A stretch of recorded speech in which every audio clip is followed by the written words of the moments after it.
Hello and welcome back to Chiefsman's Corner. This is a recorded version this week. I'm your host, Coach Winuvas, one of the leadership team here in WFL and the coach of the Los Angeles Rams. This show will go over our Week 6 games with covering our players of the podcast.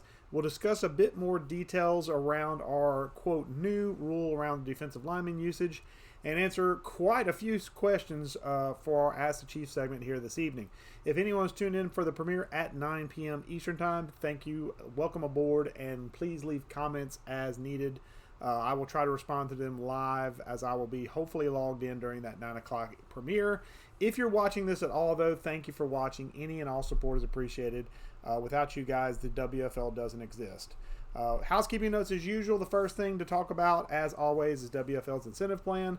This incentive plan allows you to get some perks that aren't available for every member simply by doing some extracurricular activities that involve WFL. Anything from Twitter or X to articles on the Neon Sports site to commenting or participating in the show. Even chatting in Discord can earn you experience points. Anything that makes the WFL a more immersive experience and increases its presence in the Madden community earns you some sort of credit. A link to the incentive plan is available using the command /incentive plan in Discord. That is all one word, /incentive plan in Discord.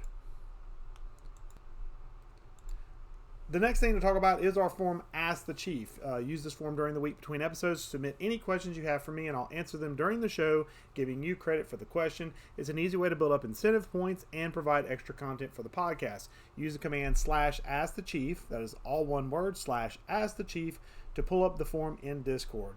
With housekeeping out of the way, let's get this show rolling with Week 6 action. In battles of the North between AFC and NFC North, the Chicago Bears come out with a 6-point victory over the Baltimore Ravens. 20-14 is your final here. Chicago moves to an impressive 5-1 on the season, while the Baltimore Ravens fall to 2-5. In a shootout in Buffalo, the Saints overcome the Bills in a little bit of an upset. 43-36 was your final here. Lots and lots and lots of offense and not a lot of defense played here. But the Saints overcome and get the 7-point victory over the Meat Boy led Bills. New Orleans is 5-1 on the season, looking to make a comeback after a poor season last year, and the Buffalo Bills are at 5-2.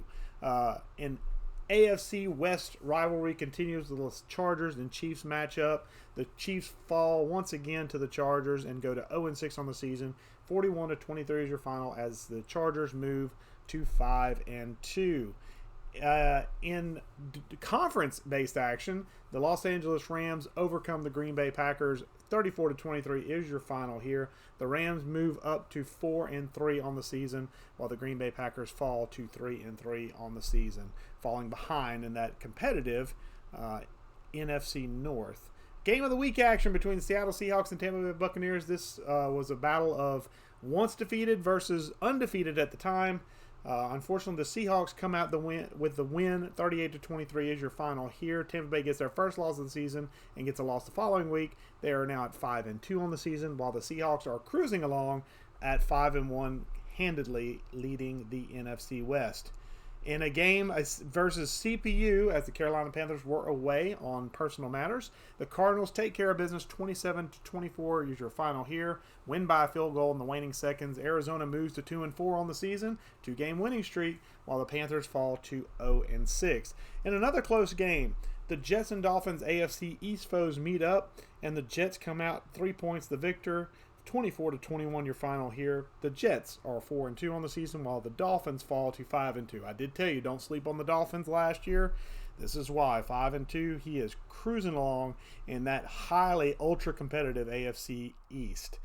In a game that was simulated, the San Francisco 49ers come out on top of the Jacksonville Jaguars. 35-24 is your final. The San Francisco 49ers are coming out of their doldrums. They are now 2-5 on the season, while the Jacksonville Jaguars are also 2-5. So the Super Bowl champs suffering a little bit of a hangover, just like Season 6 champion, the Colts. And speaking of the Colts, they get a 1-point victory against the Tennessee Titans. 28-27 is your final here. The Colts move up to 4-2 on the season, while the Titans fall to 2-5. NFC East action as the Commanders and Giants square off. Best defense in the league for the Commanders, going against a highly touted run offense for the Giants. And the Giants just didn't have enough in the tank to beat the Commanders. 24-21 is your final, as the Commanders move to 5-1, while the Giants fall to 2-4. Unusual spot for Clyde there, a little bit behind the 8-ball in the 500 category this late in the season. Denver and Dallas square off, and in a tough matchup, Dallas comes up 8 points short. 34-26 is your final here. Denver moves to 3-3 on the season, while the Dallas Cowboys move to 1-6 on the season. In a little bit of a destruction match, the Texans and Raiders face off, and it was no contest. The Texans overcome the Raiders 44-16 your final here. Texans move to 5-1 on the season, while the Las Vegas Raiders move to 1-6 on the season. In what I would classify as a little bit of an upset, I hate to put it that way, the Lions and Browns meet, and the Lions come away with the 12-point victory. 26-14 is your final here. Detroit moves up to 3-4, again in that competitive NFC North, while the Browns fall to 2-4 and fall a little bit behind the Bengals, who are leading the division hand over fist at 6-0. And then finally, last game on the docket, the Patriots, 2-game winning streak for New England here as they overcome the Steelers. 30-24 is your final here. The Patriots are 2-4 as stated earlier, while the Pittsburgh Steelers fall to 1-5. And that is your Week 6 games, but that's not all. We have our players of the podcast. And our players of the podcast are as follows. The offensive player of the podcast. Y'all are going to think I'm a bit of a dreamer here, but I've got to show some love to one of my own here this week. Rams wide receiver Deon Cain. Deon Cain came into his Week 6 matchup with a little bit of a crisis of confidence. And boy, howdy, did he snap out of that crisis of confidence. 9 catches, 139 yards, and 4 touchdowns. All 4 of Malik Willis's touchdowns went to Deon Cain in the 34-23 win over the Packers. And in a week that saw not a lot of good defensive quality, like call-outs, I have to shout out Seahawks defensive end Sergio Stewart, who had 4 tackles. By the way, they were all sacks. So 4 sacks of Tua Tagovailoa in the 38-23 win over the Bucs. So that is my Week 6 offensive and defensive players of the podcast. Now to move on to something I want to talk about before I hit the questions portion, the Ask the Chief portion, and that is our slight tweak to our rules wording around defensive lineman usage. The main reason we're doing this is because in certain formations, particularly in nickel and dime based sets, you can have a 2 defensive man front, which means there's 2 defensive linemen, and usually 3 or 4 linebackers, depending off your nickel or dime. In those situations, the 2 defensive linemen could technically be defensive ends as far as positioning, but they are lined up as defensive tackles for the purposes of positioning for the play.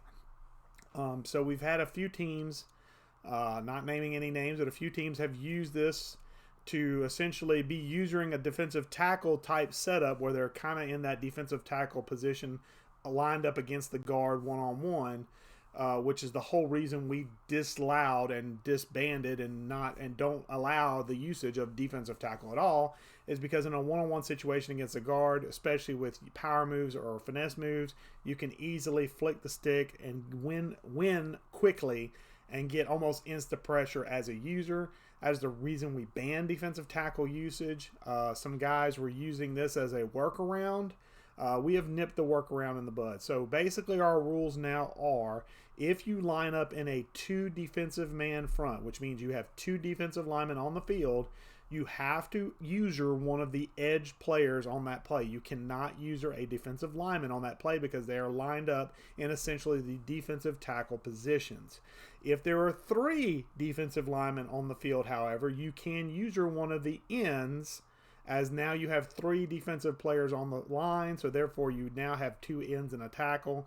You can user the defensive edge player in that situation as far as defensive end, but in a 2 defensive line set where you have like a 2-4-5, a 2-3-6, something along those lines, using the defensive lineman in that instance is no longer allowed. It is viewed as defensive tackle usage, which means it's going to be an instant punishment. The PA is aware of this. The PA has been made aware of this, that a couple of teams, one or two teams, are the outliers here. But just be aware that if you call a two-man defensive front or a one-man defensive front, do be aware that you have to use an edge player. So that means a linebacker, or you can use your middle linebacker. You can use anybody but a defensive lineman in the situation where you call a one or two defensive lineman front, meaning there's only one defensive lineman or two defensive linemen on the field officially at any given time. If you have any questions or confusion, please get with a member of league leadership or myself, DM and ask. We will be glad to explain this to you, but hopefully this helps explain it a little bit. We're trying to get away from the threat of defensive tackle usering, because essentially that's why we banned it. It's easy to do. It makes insta pressure. We don't want that. So essentially from here on out, be aware that anytime you use a two-man front or a one-man front, you are not allowed to use the defensive lineman on that play. You have to use a linebacker, an outside linebacker, or some other position, safety, corner, whatever. Okay, I hope that clears it up. But again, if you have any questions, please feel free to ask any one of league leadership or myself. We'll be glad to explain it to you.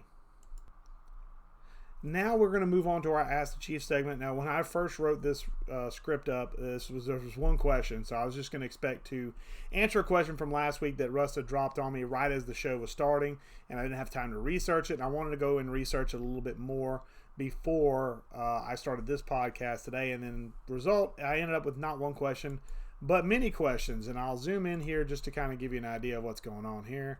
So here we go. So we'll start with Rusta, since that's where we started last week. Who has the best secondary in the WFL? Who has the best receiving core in the WFL? And for the secondary side of it, I have to answer this in two ways. I have to answer this by, how do you mean what is the best? Is it by just overall pass defense as far as yards allowed, or is it by turnovers? Is it by picks, interceptions?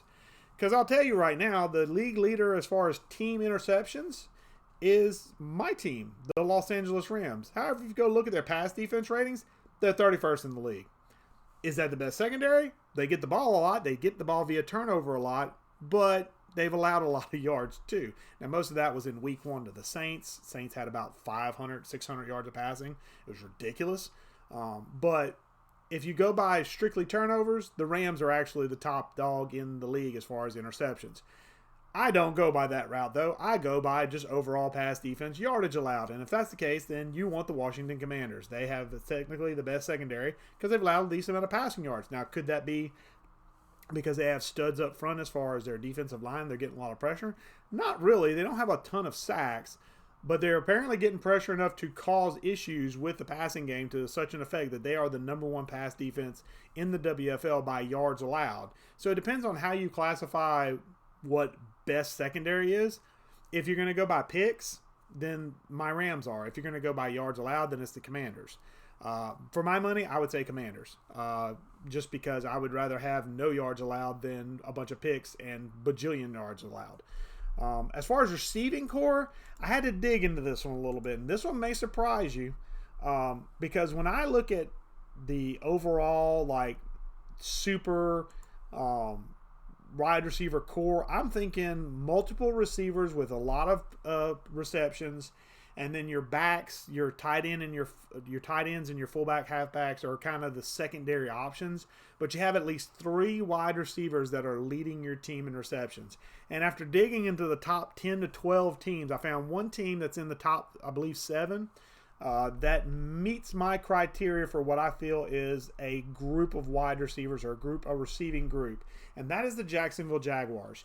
You have Derek Boone, a rookie, who's his name may come up later. 33 receptions, 564 yards, 6 touchdowns. You got Calvin Ridley, a veteran, 20 catches, 4 touchdowns, 439 yards. You got Curtis Samuel, another veteran, 27 catches, 378 yards, 3 touchdowns. Then you've got Evan Ingram carrying up the rear, 17 catches at tight end position, 300 yards and 3 touchdowns. And then even Travis Etienne is getting involved from the halfback position, 13 catches, only 134 yards, but he does have a touchdown to his credit. That's a nice, wide, varied receiving core. Every other receiving core I looked at had 2 guys that were getting the majority of the snaps at the wide receiver position, and then it just was either tight end and halfback, or they were trailed way back.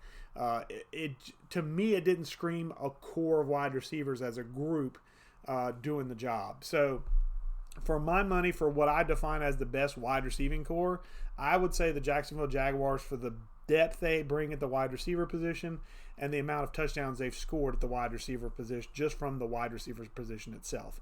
Now, to move on to question 2, and that is from Coach Juicebox, our Buccaneers coach. Which of the 2025 drafted quarterbacks are carrying their teams to wins? Who looks like front runners for Offensive Rookie of the Year?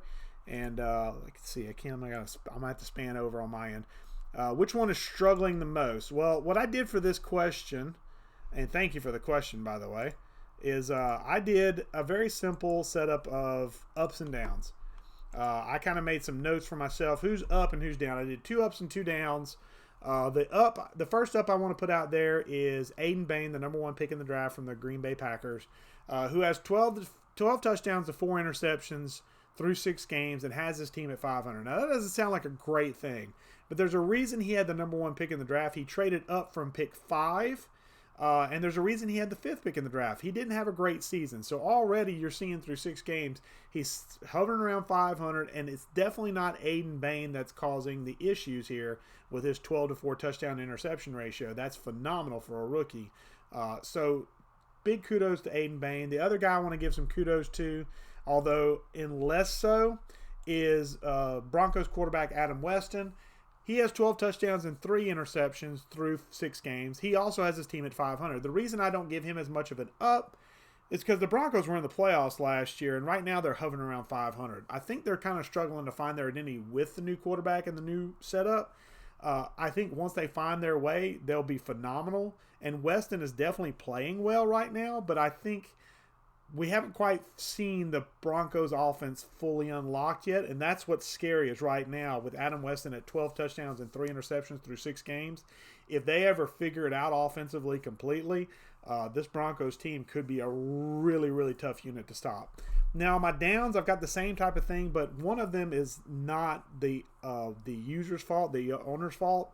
One of the downs I've got is Patriots quarterback Isaiah Allen. This was a surprise pick, to be truthful with you. On draft night, I was really surprised the Patriots jumped up and grabbed Isaiah Allen. He was really high on him, though. He had a rookie quarterback that he was grooming that previous year that I'm struggling to remember the name of. But apparently he kind of had Josh Rosen syndrome, where he had the rookie quarterback, he had a bad year, he had a good enough, he was able to draft a new quarterback, a guy he felt was the guy, and so he grabbed his guy.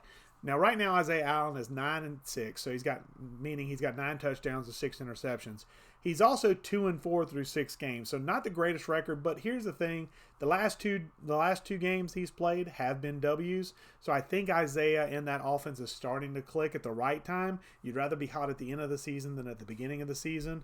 And then the other down I have is Dolphins quarterback Cole Meredith, for one simple reason: he got hurt. It's hard to be a difference maker on your team when you're out with, I think he's like broke a collarbone or separated a shoulder or something. So he's out for, I think he was out for 7 weeks at the time, and he went out like week 1, week 2. So he'll be back soon. But that's why he's the down here. The other down is just because he didn't play because he's injured. And Isaiah Allen is starting to pick up the pace a little bit. Now we're going to flip to question 3 as I pop up here. Let's see. There we go. And Coach Rusta says, who are the season's contenders versus pretenders? Oh, boy. Why do we have to get into this? This is still early for this, isn't it? It's still early, right? It's contenders and pretenders. But we are at the halfway mark, I guess. So what we'll do is I'll bring up the divisional standings. And once again, I'll do like I did before when I did mid-season picks.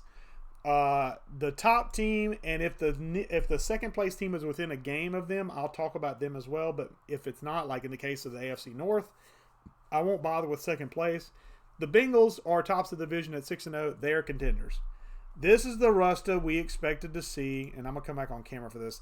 This is the Rusta we expected to see season 6 and season 7, 2 seasons ago when we first started this Madden cycle. This is the Rusta we expected to see. Challenging that AFC North, challenging for that undefeated season, and challenging for championships. He's had a tough go of it the first couple of seasons, figuring out interceptions, figuring out where he can throw the ball to, how he can throw the ball. I think he's figured it out now, and that's scary for the AFC. So Rusta definitely a contender in that. Granted, it's not a great division as you can see, but in that division, he's definitely going to win that division. I don't see it. I don't see any of these other guys coming up to catch him to challenge maybe, but not catch him. And the Bengals will be scaring the playoffs because they can score points, and they do have a guy on defense who I'll mention later that is making some plays for them. And if they can get some stops on defense, because that's been a huge problem with Russ's game, is he can score 30 and 40 points, but he gives up 40 and 50 points, which is generally not the greatest way to win a lot of football games. So if he can figure out ways to stop or even stymie and slow down guys, he can score with the best of them, and he's doing that this season. So kudos to Brusta, and definitely a contender in the AFC and in the AFC North in particular. Now, as we scroll down to the South, we'll mention two teams here. We'll mention Texans and Colts. Texans, oh man, I hate whenever I have to say I feel like pretender. I don't. I know he's got a pretty solid run game with Montgomery and with Damian Pierce.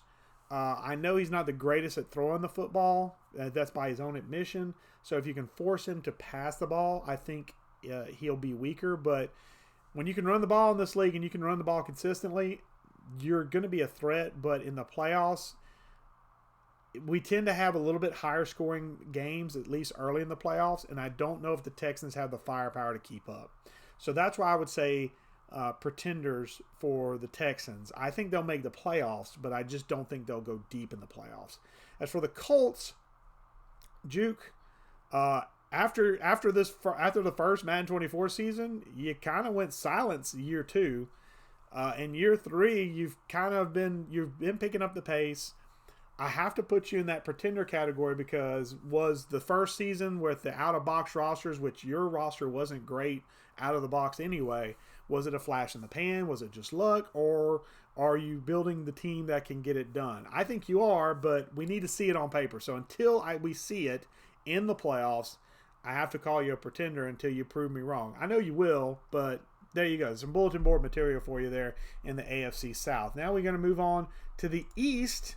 And in the East, we have two teams. I mean, technically, I should say 3, but I don't want to talk about all 3 of them.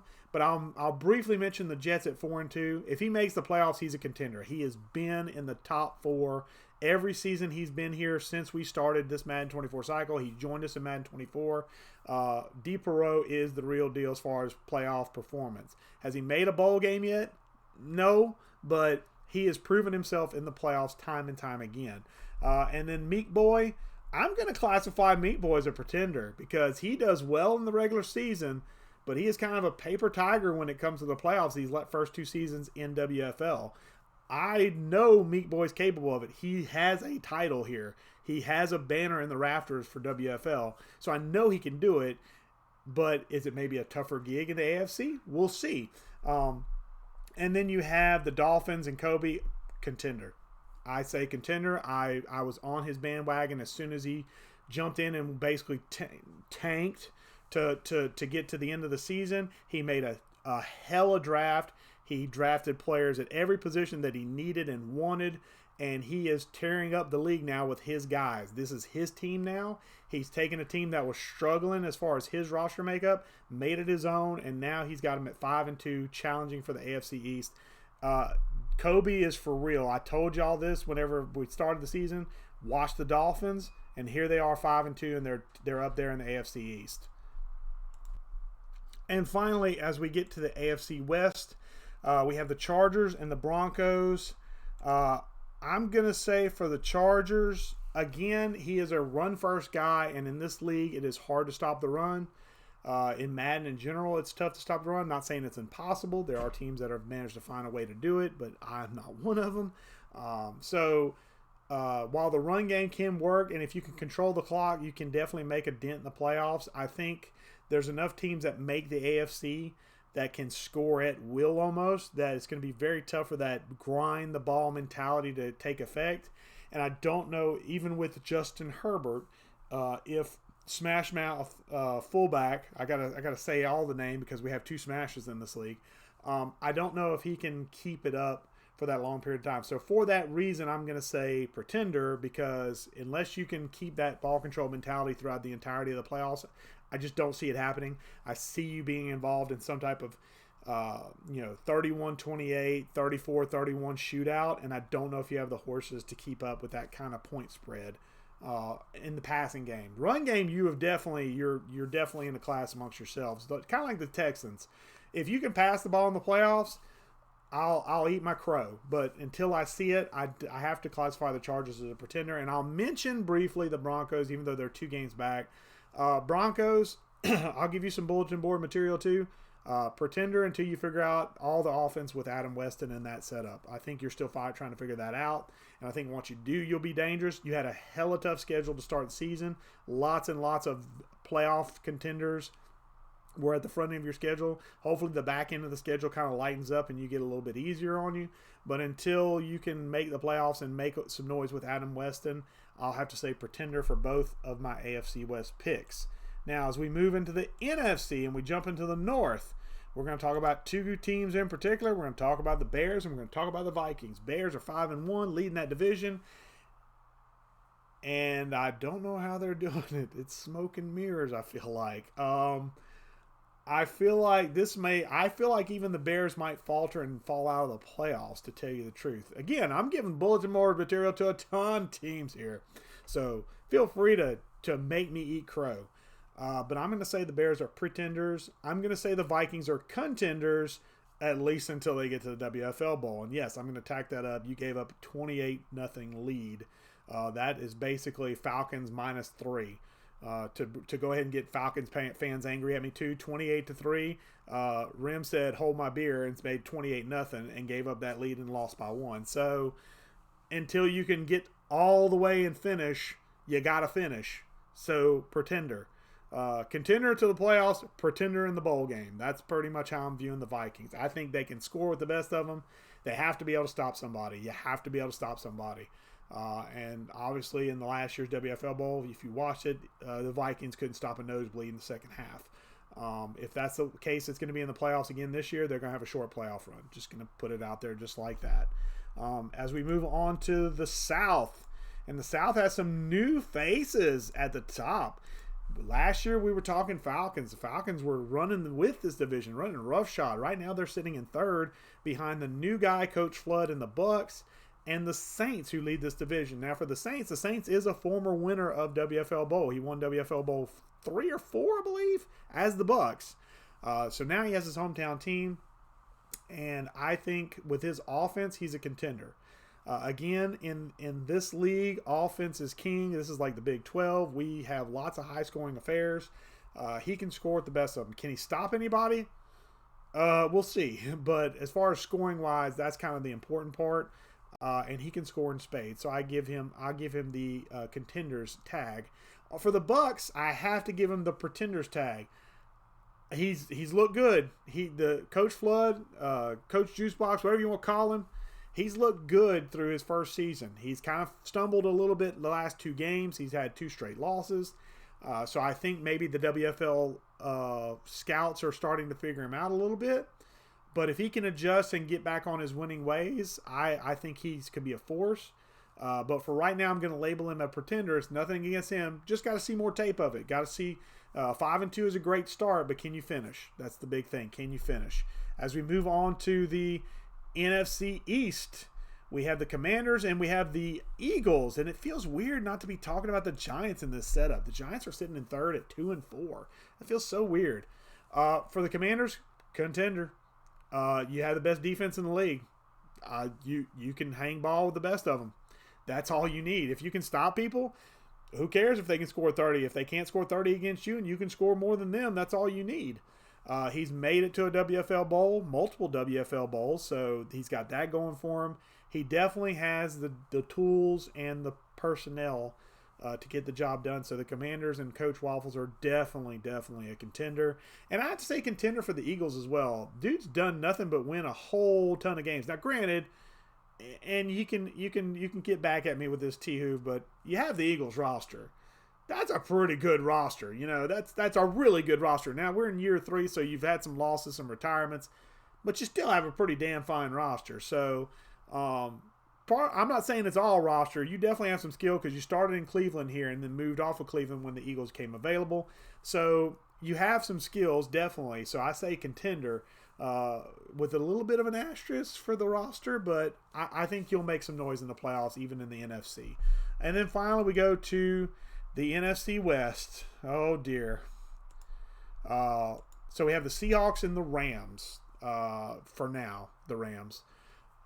Seahawks, I'm on the fence. I'm on the fence. I think he's proven he can win in the regular season, kind of like Meek Boy has this cycle. He hasn't proven he can do it in the playoffs.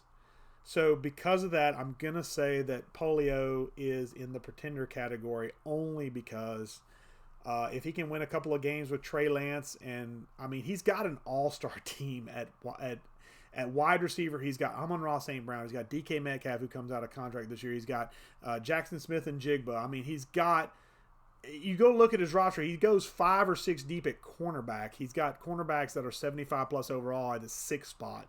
I mean, nobody in the league has the kind of depth he has at secondary and at wide receiver. So it's kind of one of those things where I feel like it's time to put up or shut up. So until he can put up, I'm going to put him in the pretenders category and tell him to shut up. But again, this is a whole lot of crowfest. And for the Rams, please, did you really think anything was going to be said about them but pretender? They'll be lucky to have 5 wins. There 5 wins whenever we finish out this roster or when this season. The Rams are a joke. Okay, the Rams are simply here because they've had an easy schedule so far. They're not going to be the meat of their schedule is coming up, and that'll prove what kind of soft candy cane marshmallow MFers we have in Los Angeles. That's all I'm going to say about it. The Rams are a pretender. As long as I'm using them, the Rams are a pretender. So now we move on to, well, we're done with that actually. So now we move on to the next question. We move on to who are this? Okay, Austin Jackson. Which of the rookie wide receivers has impressed you the most so far? That's a good question. I had to do some research on this as well. So after pulling up my research, if you saw the jump cut, I was pulling up my research, sorry. I found 3 wide receivers I wanted to note. Titans wide receiver Tyrese Hargrove leads the league in rookies and I believe the entire league.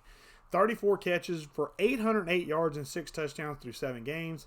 Jaguars receiver Derek Boone, a guy I shouted out earlier in the podcast, 33 catches, 564 yards, 6 touchdowns through 7 games. And then the Dolphins wide receiver Carlos Florence, who went number 2 overall, 27 catches, which isn't a lot, but 466 yards and 7 touchdowns to lead all rookies in touchdowns is.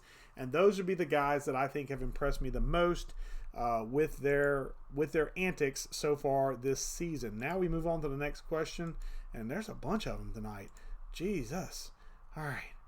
What are your mid-season-ish predictions for award winners, MVP, Defensive Player of the Year, Offensive Player of the Year, Rookie of the Year, etc.?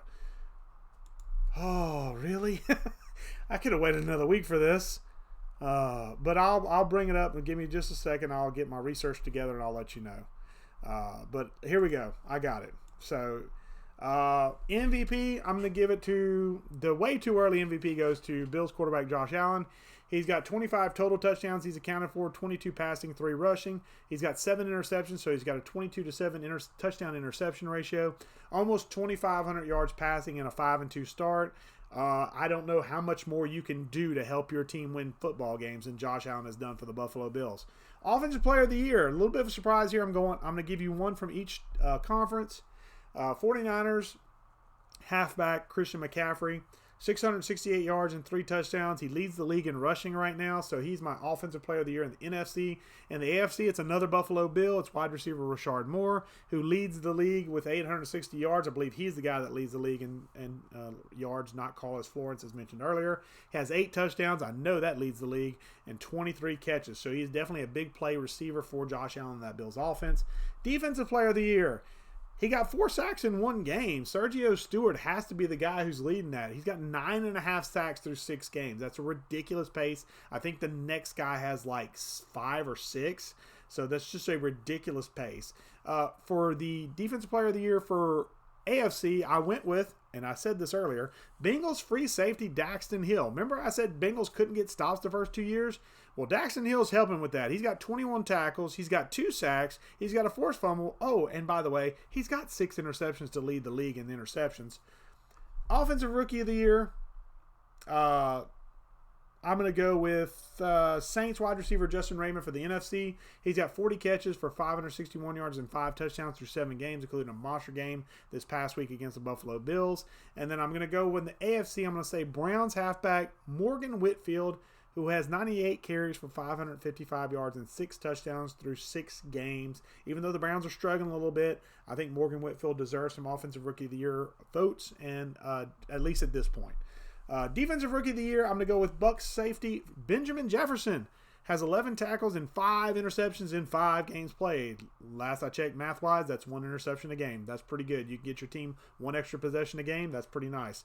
And then AFC-wise, I said Jaguars outside linebacker Tim Lennon, who has 20 tackles. He has 1 sack. He has 2 pass defenses. He has 2 interceptions in 7 games. So that's a pretty solid setup. He pretty much had a stat across all the board and was tied for the second leading tackler on Neon Sports. So definitely a guy that I think deserves some Rookie of the Year consideration. And then let's go in. Oh, that's my notes. You don't need to see that. Crazy Fast asked me 2 interesting questions. The first one is, if you could switch rosters with one person, who would it be? I had to do some research on this one because I had 2 mindsets, and I'm going to give 2 answers, even though he said 1 team. The first one, if I wanted to go for just an offensive plethora of potential, I would like the Kansas City Chiefs, because I think it would be fun to use Patrick Mahomes pretty much for the entire cycle and not have to worry about a contract for him and not have to worry about cutting him or doing this stuff, and building a team with the money I have left to suit him and just have a monster quality quarterback for an entire cycle. I'd probably ruin him, to be straight up honest. I'd probably turn him into a 70 overall crap player with normal development by the time I was done, but I would try. Probably the better answer, though, because I'm a defense first guy. Why not go with the team with the best defense right now? I mentioned them earlier, the Washington Commanders. Those guys are stacked at defensive line. They got solid linebackers. They've got solid secondary. But you know, they also have a great offensive line right now. Granted, it's older because he signed a lot of guys to 1-year deals, but still, the Commanders have a great roster right now. You have Dak Prescott, you have Sam Howell, you have Terry McLaurin, who's entering his last year of his deal. I mean, you've got a ton of weapons, you've got a ton of talent, and you've got the number 1 defense. And my heart is always about defense, so I'm going to give love to the defense whenever possible. So if I want to go offense, I'd swap with the Chiefs. If I want to go defense, I'd swap with the Commanders. But that would be my 2 options for swapping as far as roster-wise, completely roster-wise. And then the last one, and this I thought this was a weird question, but an interesting one. If it isn't about the W or the L, what is it about? Do you read any of the rule book? I say that jokingly, obviously. I did a video on like the WFL motto, which is listed on every single piece of rulebook material we have. It's at the forefront of everything we try and do. If it's not about the W or the L, it's about the WFL. I'm going to put a link to it in this video if you'd like more. I don't want to go into much detail at the end of a near 40-minute podcast, but that's pretty much how I feel about the WFL. And if it's not about the W or the L, what's it about? It's about that motto, and it's about that video that I did on that motto. So I'll link it in the description of this video. If you want to, you can go check it out. It's part of our WFL historical archive. I think it's about 15 minutes long, I believe. So it's a little bit of a trek to watch. But if you truly are interested in what it's about, as far as my personal philosophy on it, then that would be the video to watch. And with that, we are done. Finally, the questions are over. Oh my goodness. But thank you guys for tuning in. Thank you for the questions. Thank you for tuning in, whether it's live or whether you're watching the recording. Obviously, if you're watching the premiere, everything's a recording here. So forgive the outro for being a scripted event. I appreciate it. The WFL appreciates it. We hope you're entertained by this show. Let us know by throwing us a like, a subscribe, leave comments. Any feedback, good or bad, is always appreciated. Until next week, folks, when the corner comes back, hopefully live.